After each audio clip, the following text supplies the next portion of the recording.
Welcome to the latest update for Stellaris Console Edition. From trade, reworked system mechanics, new stars, and more varied and interesting events, the free 2.2 update aims to make the galaxy feel new again, deepening the strategic depth of the game and making its stories even more varied and vast than ever before. When you set out to explore the stars, you will discover a lot has changed. The cosmos are bursting with incredible discoveries, such as new binary and trinary star systems, natural wormholes that connect different points in the galaxy, as well as abandoned gateways that can be unlocked with the right technology. As you uncover the mysteries of the galaxy, you may also notice the reworked hyperlane system, which will now form more interesting travel terrain. Stars will be grouped together in highly connected constellations, separated by thin highways, allowing for more strategic placement of natural choke points. They will also no longer be revealed at the start of the game, but instead will be unveiled the further you explore. As you quench your thirst for discovery, you will encounter certain types of pulsars, neutron stars, and black holes that will affect your fleets in varied ways. From nebulas that will prevent all outside sensors from peering into its systems, to stars that limit travel speed and shield capabilities. Borders now accurately depict the expansion of your empire and of the alien civilizations surrounding you. Claim individual systems by building starbases around stars, spending more influence as you go further from the center of your empire, making it a risk and reward to capture valuable galactic territory. These starbases can be upgraded into starports, allowing you more prominent features and upgrades, such as shipyards, defensive platforms, trade hubs, and more. This grants you the ability to focus on improving your empire or to be better prepared against an attacking force. It will be up to you to experiment and try out different combinations of upgrades for different situations.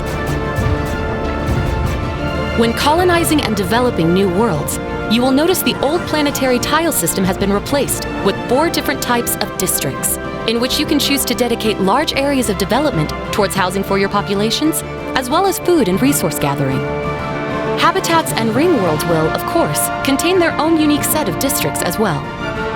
The old tile buildings have now been replaced with specialized facilities that provide a wide variety of jobs for your populations. These facilities, limited in number by the size of the planet's population, will represent an allocation of resources toward whichever category you pursue, such as making alloys or consumer goods for your empire, or providing entertainment for your citizens and jobs for your people. Your planetary population, depending on your type of empire, will fall into social classes, determining what jobs citizens can take, how much they get paid in consumer goods, and whether they can work in more specialist positions. You will also need to keep the size of your population in check, as overpopulation and lack of housing, a value primarily provided by districts, may lead to consequences.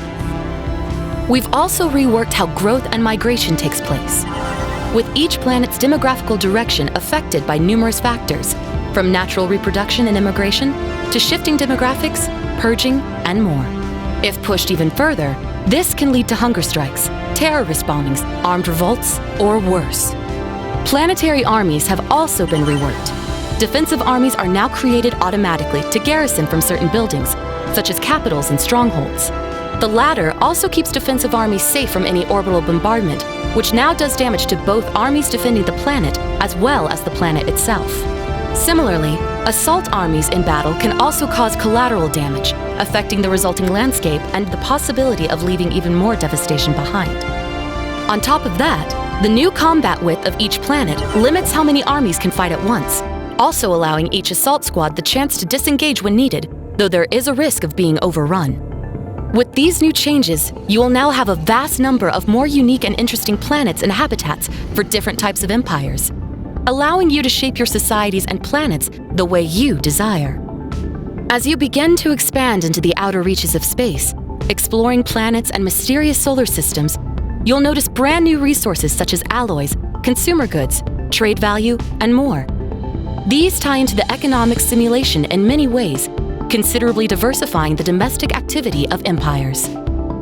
Adding to this, you now start with access to the internal market, which allows you to trade resources into other resources, with increased prices as a consequence.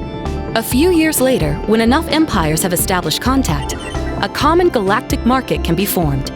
Here, You will be able to buy and sell various resources in the galaxy, with prices fluctuating based on supply and demand from all empires. Trade routes within your empire's planets are now possible, collecting trade value from upgraded starbases and systems and sending it back to your capital for conversion to wealth for your empire. You will, however, need to worry about pirates, as they will stalk your trade routes for a shot at a quick payoff. It's up to you to send fleets to patrol the routes and actively suppress the pirates, keeping your empire safe in the process. In 2.2 Guin, your scientists will return more competent than before, no longer failing while researching anomalies.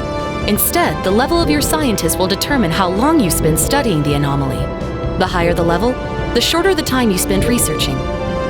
As you build up your fleets and military strength, you will now be able to use the Fleet Manager to oversee individual fleets, easily changing templates for several ships at once while retrofitting designs and reinforcing them after or during battle. As you and the empires around you grow and expand, you may have to deal with large-scale events that can affect the future of all interstellar life.